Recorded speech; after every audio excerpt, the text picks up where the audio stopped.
America's Book Club is brought to you by these television companies and is supported by the Ford Foundation. From the nation's iconic libraries and institutions, America's Book Club takes you on a powerful journey of ideas, exploring the lives and inspiration of writers who have defined the country, in conversation with civic leader and author David Rubenstein. As a young boy growing up in Baltimore, I went to my local library and was inspired to read as many books as I could. Hopefully people will enjoy hearing from these authors, and hopefully they'll want to read more. Now from the Library of Congress in Washington, D.C., a Pulitzer Prize winner and best-selling author who has written numerous books chronicling American history. His books include And There Was Light, Thomas Jefferson, and the prize-winning American Lion, Jon Meacham.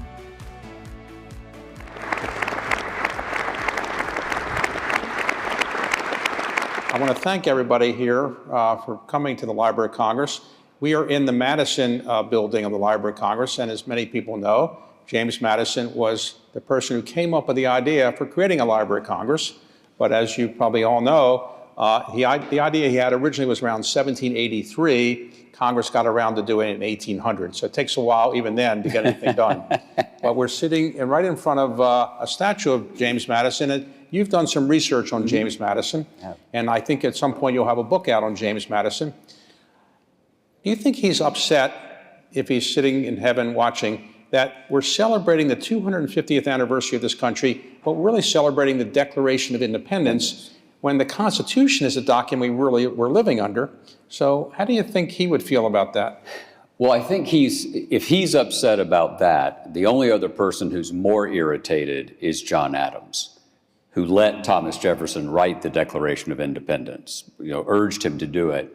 And then, as he put it, Jefferson ran away with all the glory of it. And then, of course, on the day they died, one thing you can usually count on if you're an American president is the day you die, you get to be the lead story, right? Not John Adams, because Jefferson died the same day. I think Madison speaks to us in an enormously important way, I think, at the moment, not to be partisan, although he was a great partisan. But he had the insight, and I think it came directly out of his studies at the College of New Jersey, later Princeton, which we think of as the Vanderbilt of New Jersey, that mankind is essentially sinful. And the phrase that John Witherspoon, the president, who taught so many of the signers and framers, used was they were depraved. It's a Calvinist document. And so the point of the Constitution was to make it really, really hard to get anything done, because the presumption was that most of what we would want to do would be bad. And so the restraint of appetite was in Madisonian insight.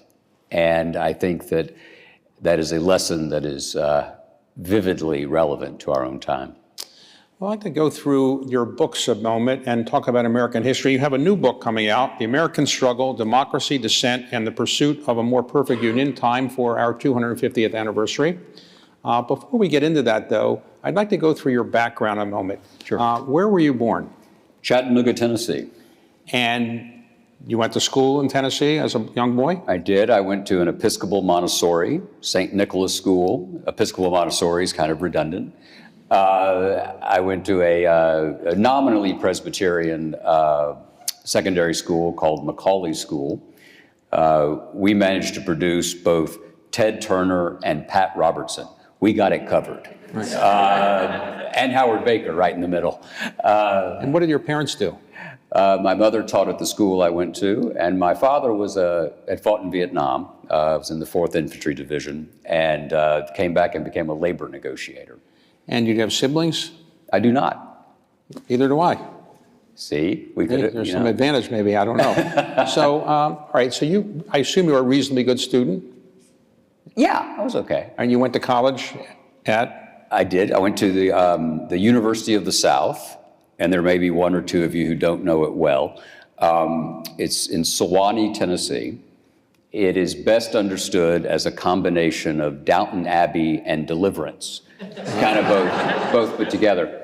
The development office hates it when I say that, so I say it a lot. Now, it is an Episcopal university founded by the owning diocese of the Episcopal Church in the 1850s, became a liberal arts college after the Civil War.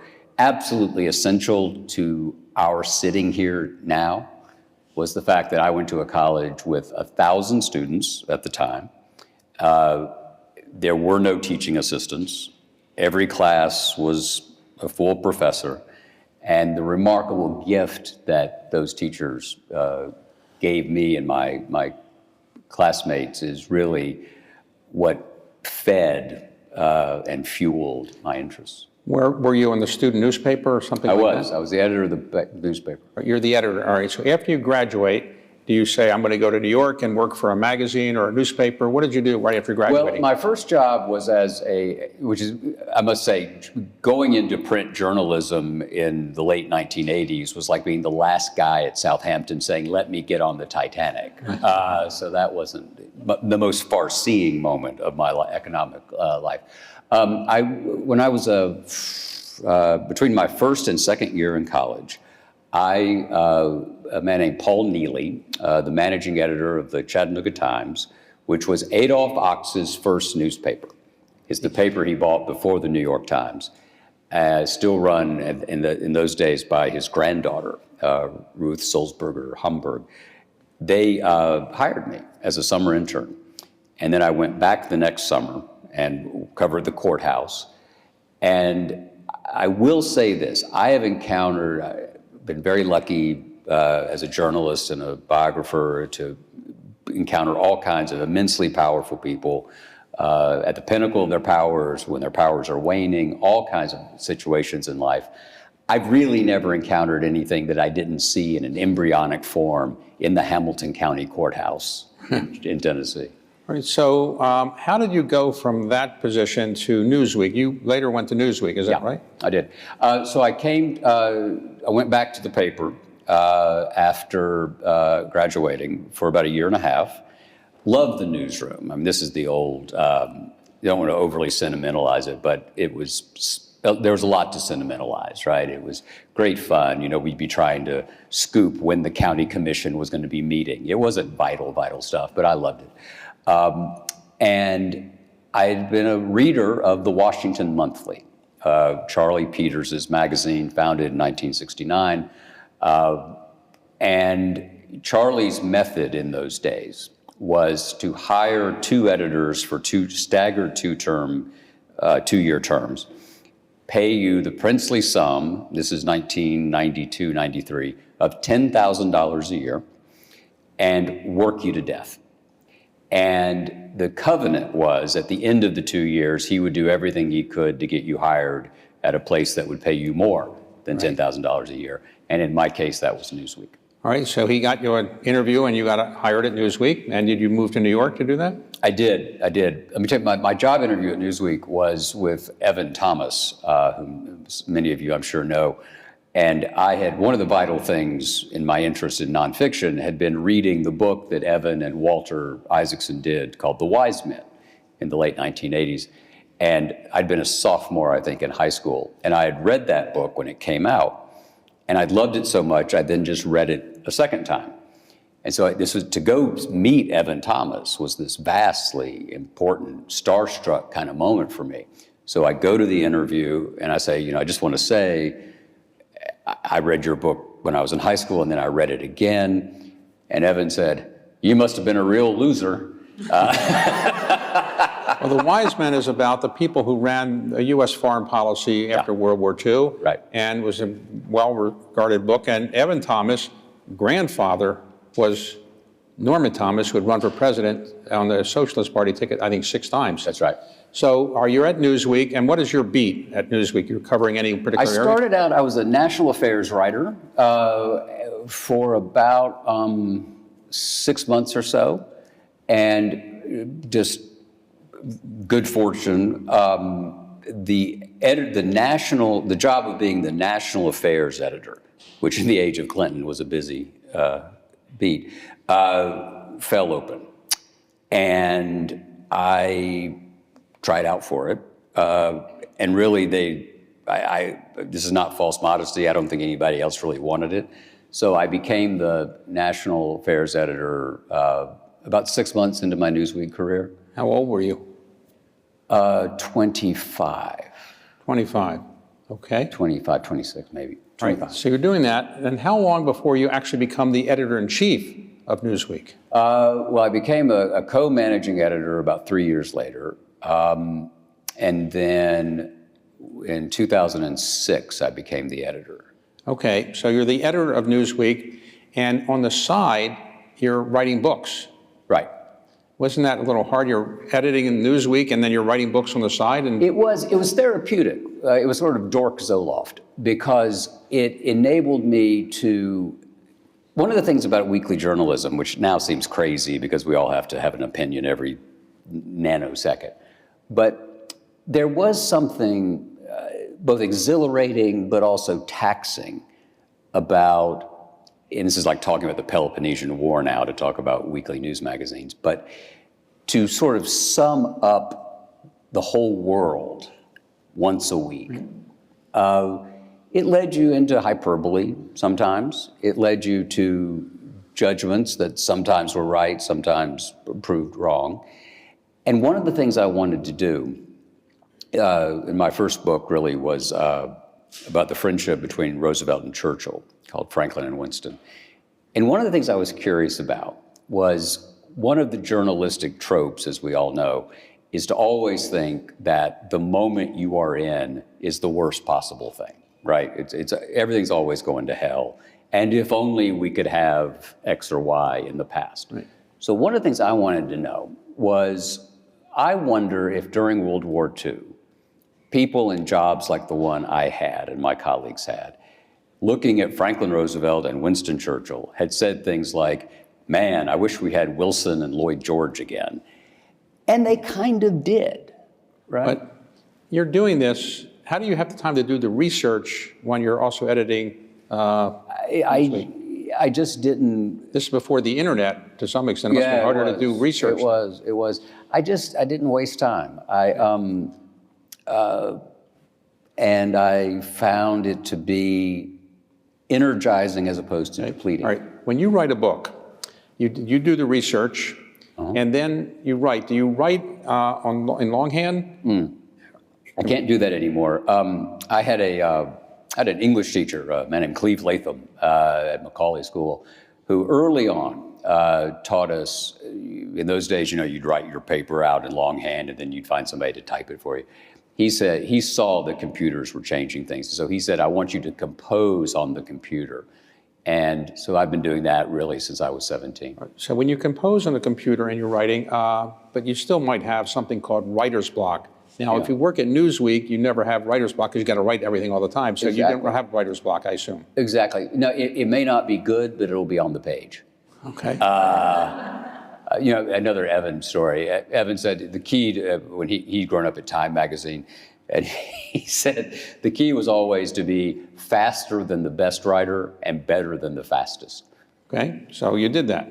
All right, so today when you write a book, you do research for 6 months, a year, and then you take 6 months, a year to write it?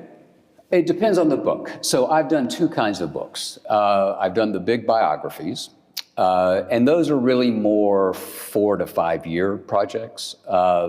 Our old friend David Halberstam used to say that a big nonfiction project was like an undergraduate degree. Right? It took 4 years, and you sort of had a freshman year where you learned. And then I've written 1, 2, 3 or 4 what I think of as argument books that, and this answers part of the good question you asked a minute ago about how to do all this given the demands of life. I've had a couple of moments where I felt particularly passionate that there was an argument that should be made. In 20 years ago, it was about religious liberty. The notion that we were having a big debate in those days about secularism and over-religiosity, perhaps, in the public square. And what I wanted to do was bring a historically based sensibility, largely based on Madison's work and Jefferson's, that argue that religion in American life is a force to be marshaled and managed, not banned or overly followed. And so that book became a book called American Gospel. Now, many people who have your kind of background in terms of being a journalist would not put on their sleeves that they're very religious and they write about religion. You've written a number of books about it, yeah. And you're obviously, I assume, a religious person, and this is a very important part of your being. Is that right? It is. I'm not a good Christian, but Robert Louis Stevenson once said, the duty of the Christian is not to succeed, but to fail cheerfully, which I do all the time. And my other joke is, I'm an Episcopalian, there are 6 of us left, God's frozen people, I can run through the whole thing. But I'm a sacramentalist. I'm not an evangelical in any way. I have a lot of evangelical friends who think that's a cop-out, but I'll take my chances. Part of this goes back to school. The little school I went to, we went to chapel 5 days a week. When I say the Lord's Prayer, I still remember the tile floor of Grace Episcopal Church in Chattanooga, Tennessee. Right? It's ingrained for me. Now, are your parents alive now? My mother is, yeah. And so your father, did he live to see your success? Yes, largely. I was at Newsweek. I had just published Jackson. Okay, so you won the Pulitzer Prize for that. He died before that happened. That might have killed him. I don't know. Your mother, does she call you and tell you what a great writer you are and how proud she is? You're your only child? I'm sure she would. I tried to. I have been incredibly lucky in my parents and familial support.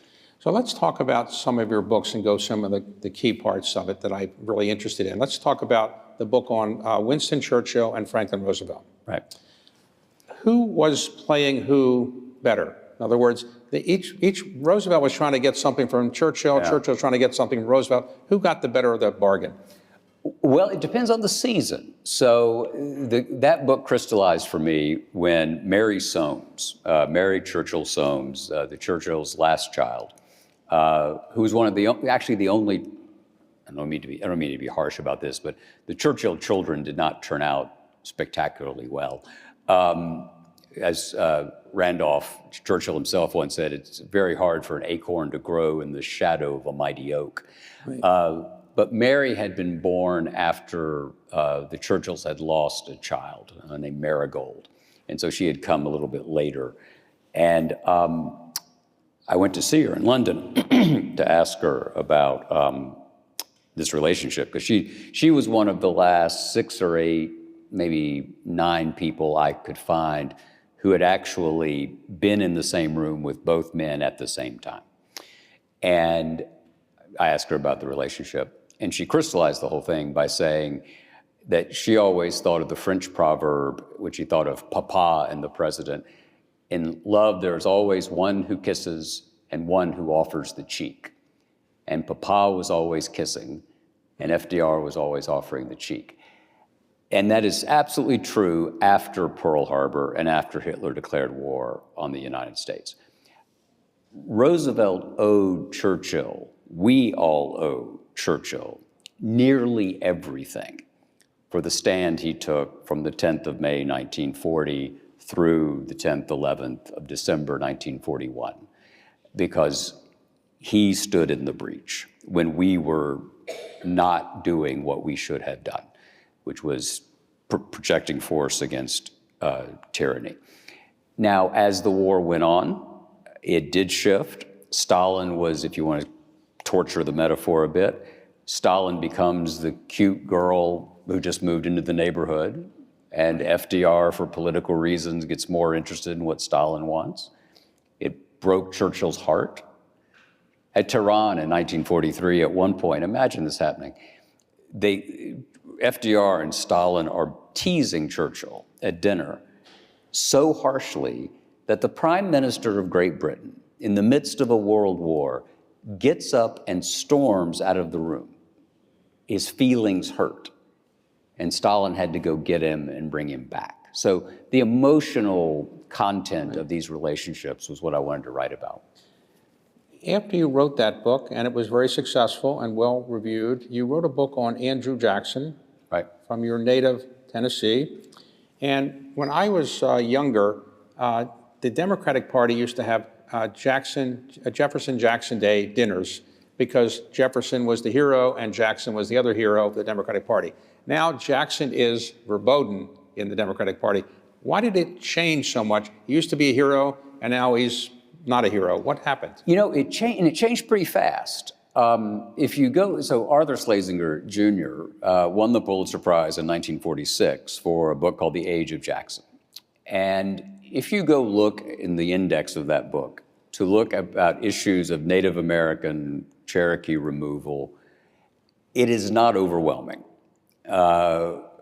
Arthur did not spend a huge amount of time on that, so in 1946. By the mid-1960s, not least because of the freedom movements and the discovery, the rising, correctly, by the way, consciousness about what had happened to indigenous peoples, Jackson begins to decline.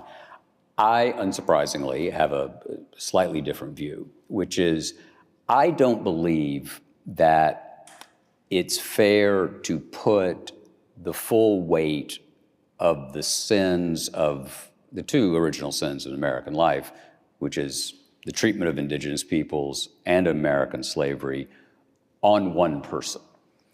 That is, like, taking down a statue of someone might be fine, might be justified. But to blame someone for what I would call the sins of the nation lets the rest of us off the hook. And so I see Jackson as I try to see everybody I write about, as I try to see everyone, as a complicated figure who has good days and bad days. He had sins and shortcomings. But in 1832-33, he stood up against John C. Calhoun in South Carolina and said no to a movement toward disunion that would have cut us off and arguably have taken away 2 or 3 decades of building what Lincoln would call the mystic chords of memory. Well, he invented the idea of being a common person, and I don't have to be from the Eastern elite, and I can be president of the United States. And that is actually what a lot of modern politicians do. When they run for president, they say, I'm a common person. Well, Lincoln followed Jackson's path, right? The first 6 American presidents were either Virginia planters or Adamses from Massachusetts. Jackson was born in the lowest rung of white society and rose to power, and did so through a force of will. Well, let's talk about another book you wrote, which is on Thomas Jefferson. Now, he authored the Declaration of Independence, edited by the Congress, the Continental Congress, and by Franklin and so forth. Does he deserve the credit for the most famous sentence in the English language, as Walter Isaacson calls it, we hold these truths to be self-evident? Did he write that sentence himself, and why is that so important? Well, it's our mission statement, right? So Madison did the user's guide, right, and Jefferson did the mission statement. And I think it is a sentence that has arguably changed more lives around the world and continues to do so when we heed it. It has been the central claim of our finest hours, right? What did Dr. King say not far from here? What was the central plea of the sermon on Wednesday, August 28th, 1963? It was not reparation. It was not special treatment. It was fulfillment of a pledge that somebody who looked like me, a boringly heterosexual white Southern male Anglican, had decided to found a national experiment on. And was the Declaration as important in real time as it's become? Kind of doesn't matter.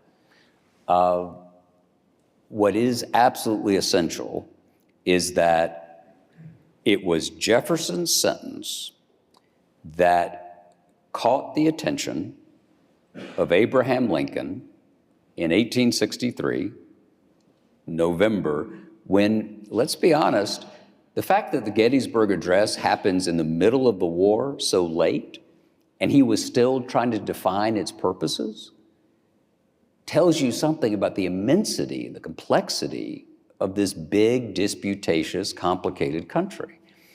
And when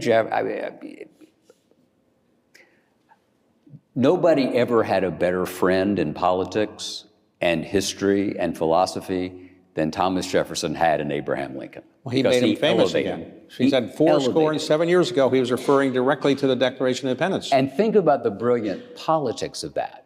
Because there is a constitutional argument to be made about secession, disunion. Is it a compact? Is it a league? Daniel Webster, Andrew Jackson, and others said, no, it's sacred. You can argue that, but you can't argue with the Declaration. Now, in the Declaration, Thomas Jefferson is writing this, and he says, all men are created equal. But he owned more than 600 slaves during his lifetime. He had an obvious affair with Sally Hemings. I think 99% of the people who studied it would say. How did he get away with saying all men are created equal? Or why didn't he say all men and all women are created equal? And why did he say everybody was equal when he didn't think slaves were equal? Because he is a fallen, frail, fallible, sinful man, like all of us. I mean, maybe not you, but certainly me. You know, my friend, I'm sure our mutual friend, Annette Gordon-Reed, has a marvelous answer to this. What do you want from one guy? Right. Right? How much do you want? He articulates a vision of human liberty that helps drive a patriotic experiment. There's a difference between nationalism and patriotism, right? Nationalism is allegiance to your own kind. Patriotism is an allegiance to an idea. He gives us the idea. And the limitations are deeply regrettable. That's not even the right word. They're horrible. They're tragic.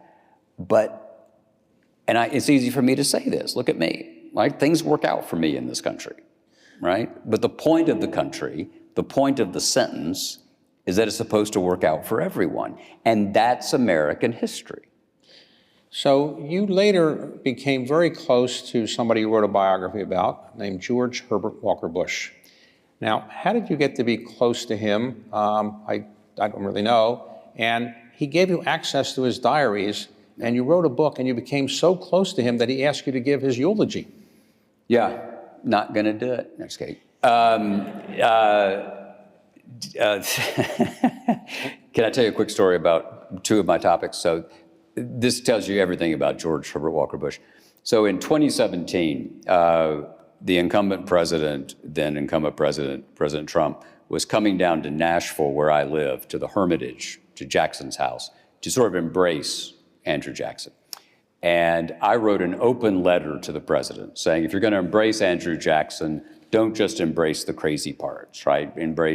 Jackson was a unionist. He believed in the rule of law. So just, don't just go for the wilder parts of it. And it was the entire front page of the local newspaper. And it had no effect whatever, of course, on the president. The next day, I'm walking into lunch and my phone rings, and it was George H.W. Bush. And he'd been spending a lot of that winter in the hospital down in Houston. So his staff had given him this letter to read. And he called up and I said, Mr. President, how are you? He said, how you doing? And I said, I'm fine. Dana Carvey once said the key to doing the old man's voice was Mr. Rogers trying to be John Wayne. It's a perfect description. He said, how you doing? I said, I'm fine, sir. How are you? He said, I'm fine. He said, I read your letter to Jackson, and I thought, oh, shit, the old boy's losing it, right? He thinks I'm writing letters to dead people. And so I said, Mr. President, thank you for calling, but actually that was a letter to President Trump about Jackson. And without missing a beat, the old man said, yeah, but Jackson will pay more attention. So that's it. What I say about President Bush is I first met him, you were there when I first met him, in Kennebunkport in 1998, Labor Day 1998. I had been an undergraduate in the Bush years, and so I was a little fuzzy. My roommate was a guy from Lynchburg, Tennessee, named Jack Daniels, right? I was not following things particularly closely. Gulf War, might have had something to do with Destin. But so I had this kind of Saturday Night Live picture of him in my head. The out-of-touch guy, right? The supermarket scanner, all that stuff. Within 5 minutes of talking to him, I thought, oh, there is this quiet, persistent, enveloping, reassuring charisma about this man, that if you have to find one person to hand the nuclear codes to, this is a perfectly plausible set of hands. And part of what I wanted to do was try to explore how was there such a gap between the Bush of '92, who only got 39% of the vote, and this man that I saw. And so over the next X number of years, he did offer me the presidential diary, which is a riveting document. He talked into a tape recorder. One of the things about President Bush is he didn't think anybody ever wanted to hear any president complain about being president. He's like, you're president, shut up, you know? So he complained to the one person he knew would listen, himself.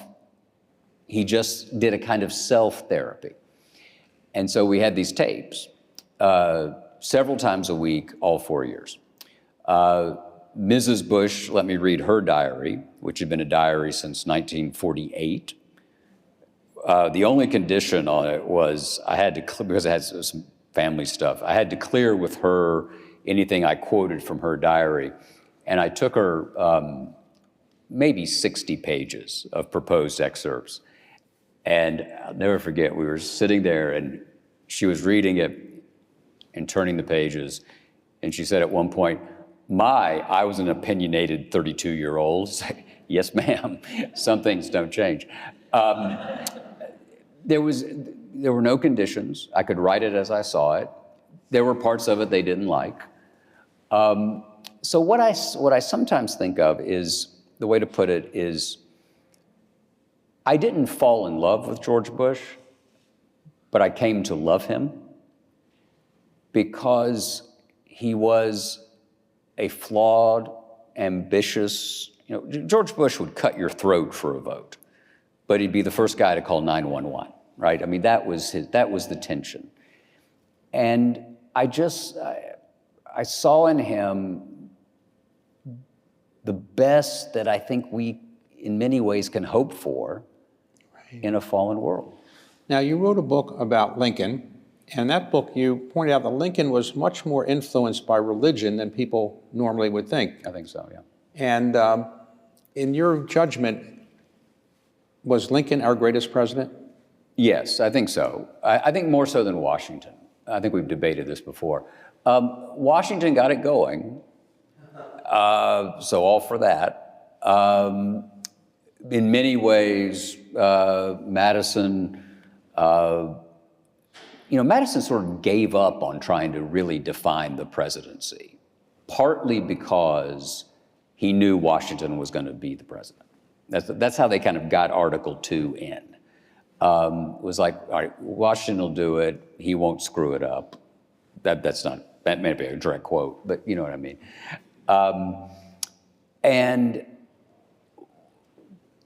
But Lincoln is looking at an armed rebellion, passionate opposition. We now think the demographers believe 750,000 people died in the Civil War. We used to think it was 600,000. It's probably a lot more. And it was an attempt to redefine what both the country meant and also what humanity meant. And imagine Lincoln spent at best a year or two in a classroom, right? Like so many of the great Americans, he was self-taught. And one of the things I wanted to examine was, how is it, at what point do politicians move into the moral realm as opposed to the contingent realm. And a lot of us know how Lincoln did what he did, his politics. I wanted to know why. Because against his political interest, he issues the Emancipation Proclamation. He refuses, I think one of the great moments in American history that nobody talks about was the winter of 60-61, when the senator from Kentucky, Crittenden, proposes a compromise that Seward wanted to take, that Wall Street wanted, that would have delayed the war. It would have expanded slavery to Arizona and New Mexico, and then possibly down to the Caribbean. And it would have avoided the war. If that had happened, I think slavery would have lasted in the United States until the 20th century. But Lincoln said no. Why did he say no? He said no because he had won on the absolute conviction, on the absolute principle that he would not allow slavery to be expanded. Now, that's a moral decision. But in his first inaugural address, he actually supported making slavery permanent, in effect, in the South at least. Because that's what the Constitution let him do. So what does he do in 1864? He runs on an abolition amendment in the platform. Right. So let's talk about somebody you're working on now, Dwight D. Eisenhower. When I was a boy, he seemed old to me.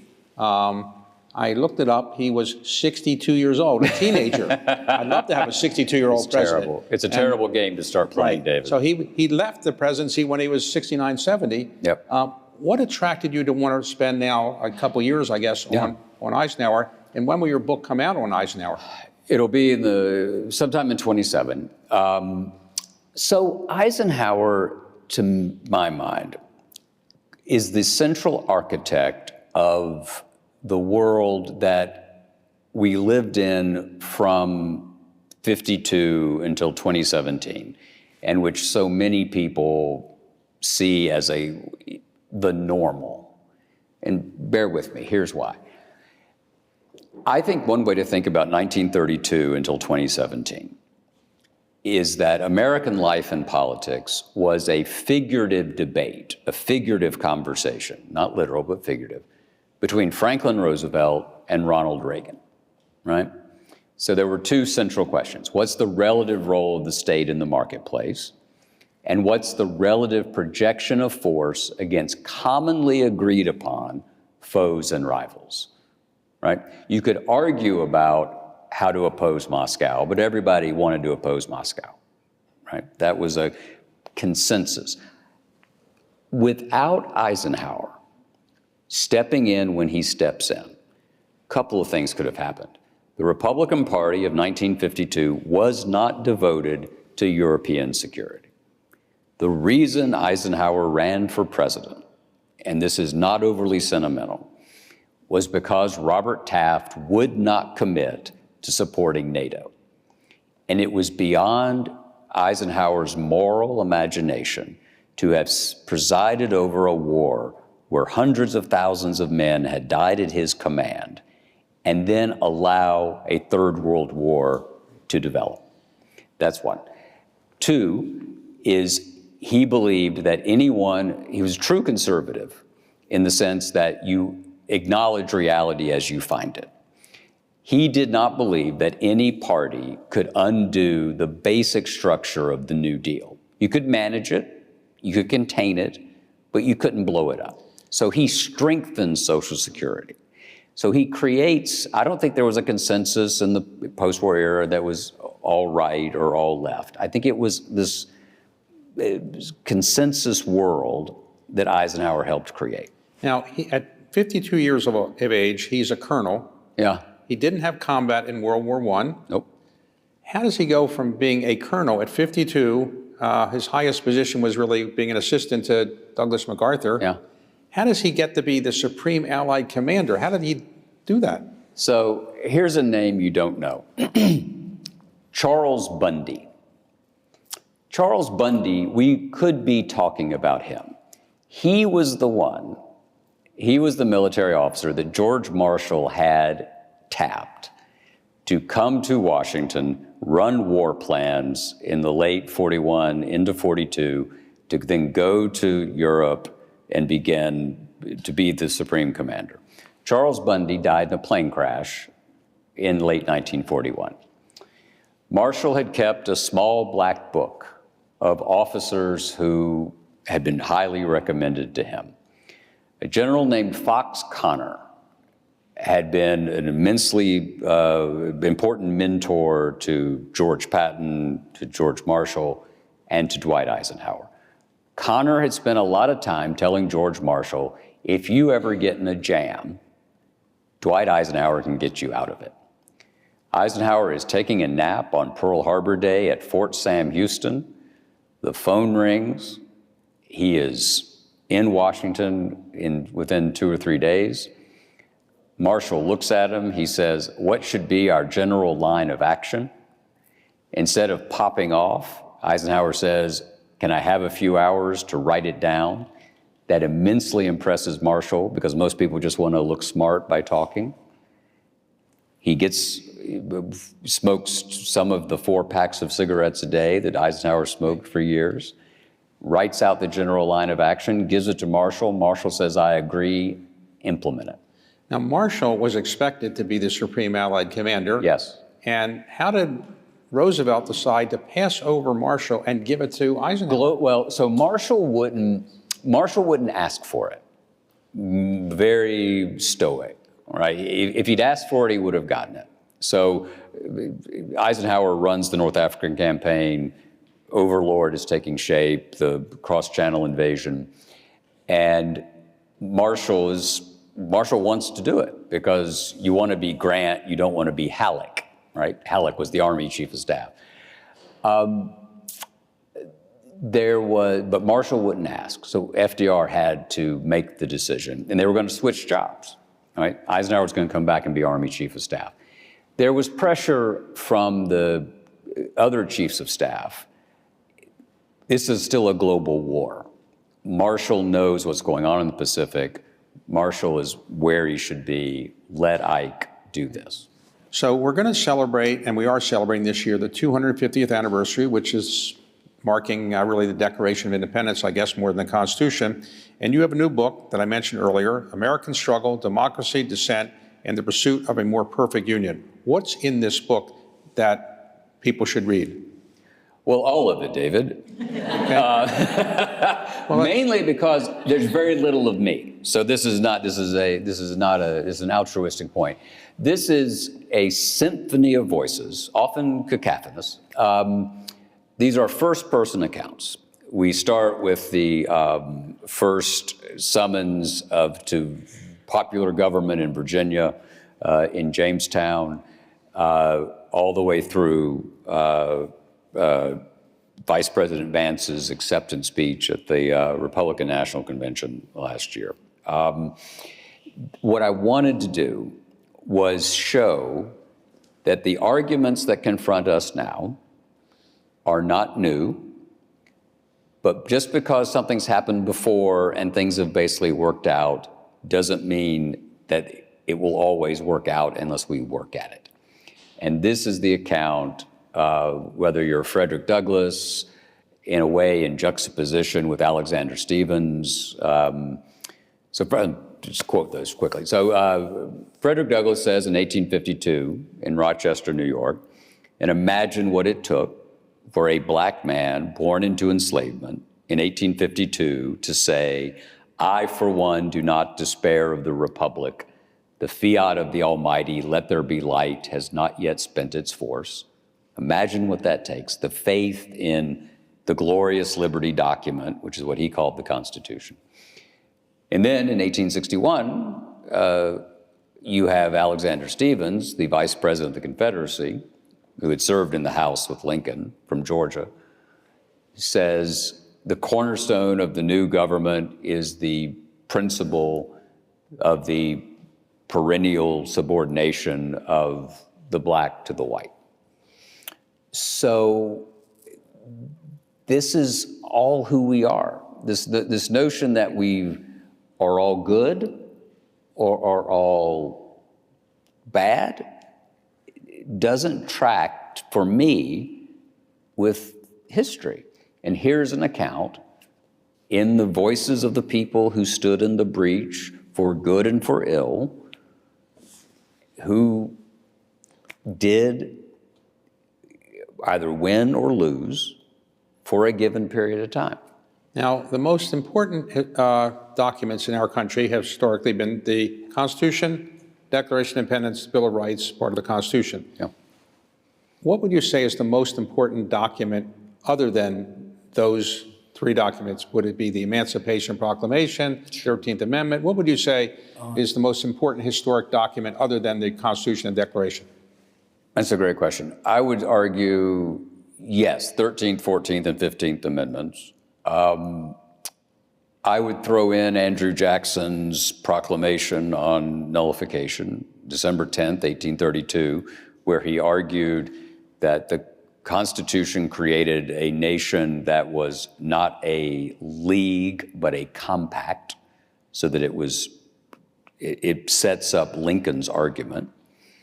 Damn near anything Lincoln said, because he couldn't render a bad sentence. The other thing for our time is, I think, some words of Ronald Reagan's in his farewell address. He talked about all the pilgrims from all the lost places who are hurtling through the darkness toward home, talking about the shining city on a hill. And that's a vision of the country that, coming from someone on the right as opposed to the left, reminds us that there is more.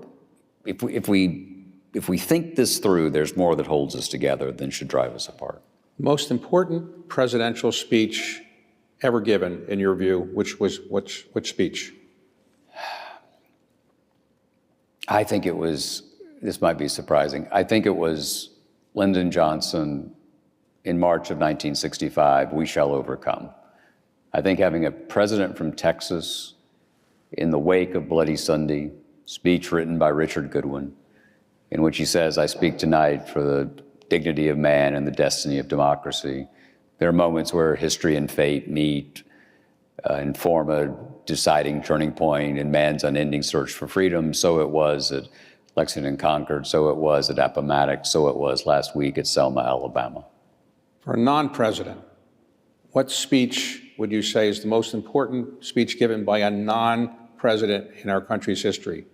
A non-president would be, I would argue, well, you know what? I think obviously Dr. King in 1963.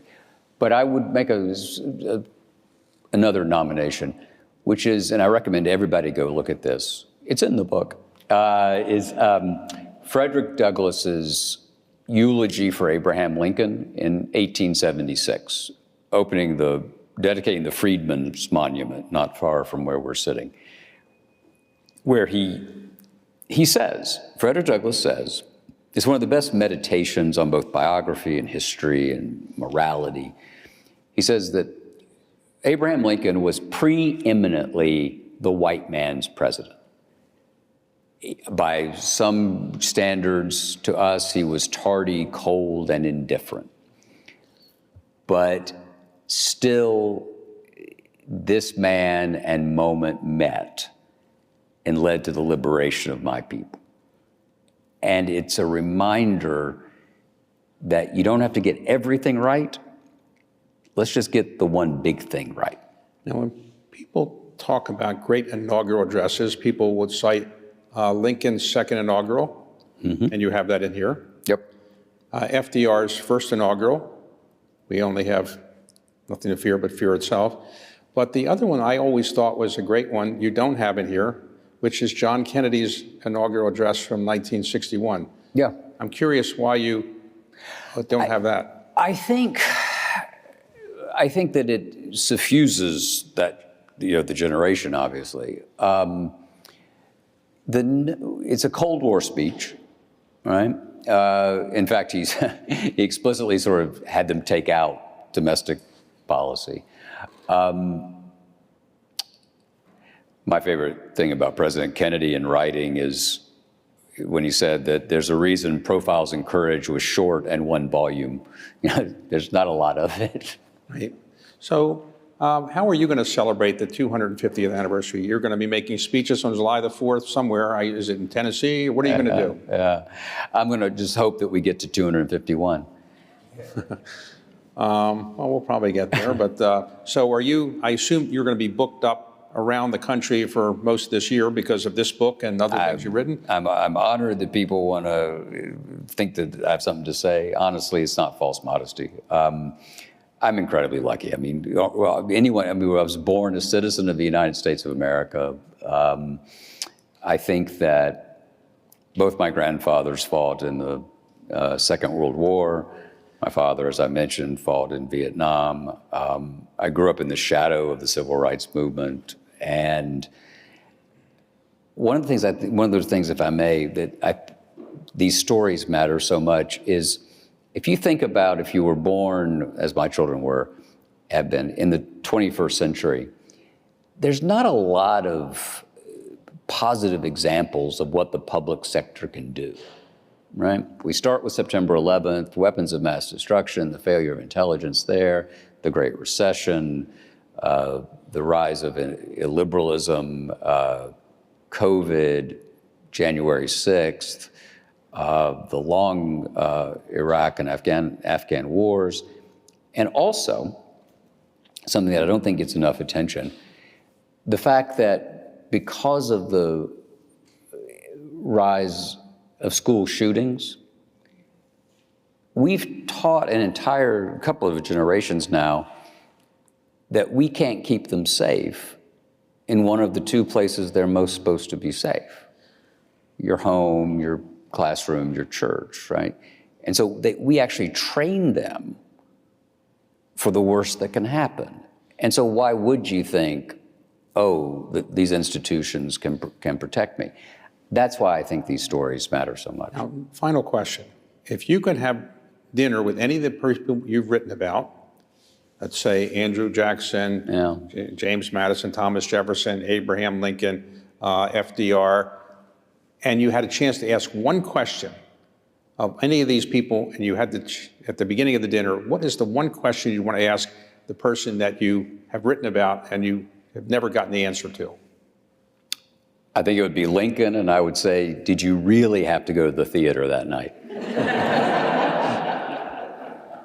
Couldn't you have watched Netflix? Right. Well, and that, as you know, he was supposed to have Ulysses S. Grant go with him, and Grant decided not to go. If Grant had gone with all the entourage he had, maybe Lincoln would have survived. I know. So you must be very proud of your reputation. You should be, because you're now one of the most respected writers in our country and one of the great chroniclers of our country's history. So did you ever imagine when you were a journalist in Tennessee that you would be coming to this kind of status? No. I'm still waiting. I hope you're right, but I'm still. And are your children impressed with your status? They tell you how great you are? Not a damn bit. I'm glad you asked that. No, there is. I did. You kindly mentioned the Eisenhower book. So I've been having some separation anxieties. So in my first draft, and so I was trying to kill President Eisenhower for about a month. And that sounds kind of harsh. I don't mean it that way. And so I would say, all right, today's the day. It's going to happen. And I would come in at the end of the day, and my 17-year-old daughter would say, is he alive? I said, yeah, because, there's this great scene with Mamie. She'd say, nobody cares, Daddy. John, I want to thank you for what you've done to make sure Americans know more about our history. And I enjoyed reading this book, and I enjoyed all of your books, and I hope you'll keep writing for many, many more years in the future. Thank you very much. Thank you.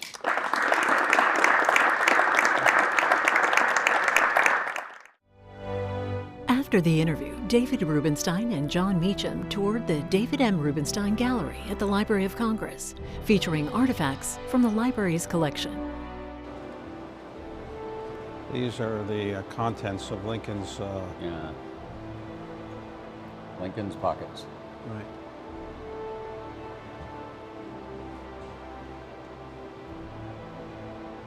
He kept clips, newspaper clips, of favorable reviews. He had some columns that people had written about him. Hi. Hi. Nice to see you. I'm Michelle with the Prints and Photographs Division at the library. I'm here to show you this grouping of Civil War portrait photographs from our Lillienquist collection of Civil War photography.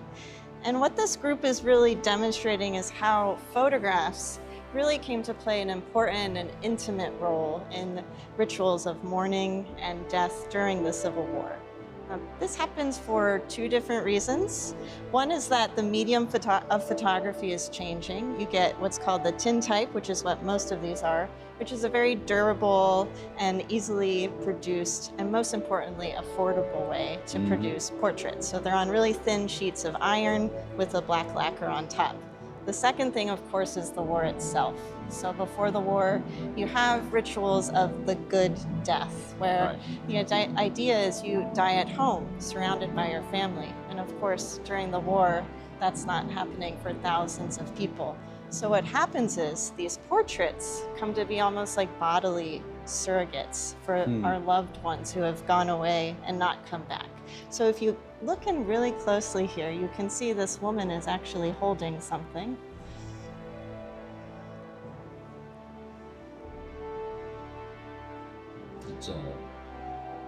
You tell me. She's holding a portrait photograph. So she's getting her own photographic portrait taken with a portrait of someone who we might assume is no longer around. Right. Yes, and the same thing is happening here, and you'll have to get in really closely here with this image. You'll notice that the woman is wearing around her neck a brooch, which has a photograph in it. So here we're seeing how photographs come to be these bodily surrogates. And up above, you're also seeing some actual examples of photographic jewelry. And these again are showing how intimate these photographs were. They're worn close to the body. And even here on this one on the left and also on the far right, those chains are actually made of human hair. See more with Jon Meacham and the Library of Congress's artifacts, and watch past episodes of America's Book Club at cspan.org/ABC and C-SPAN's YouTube page.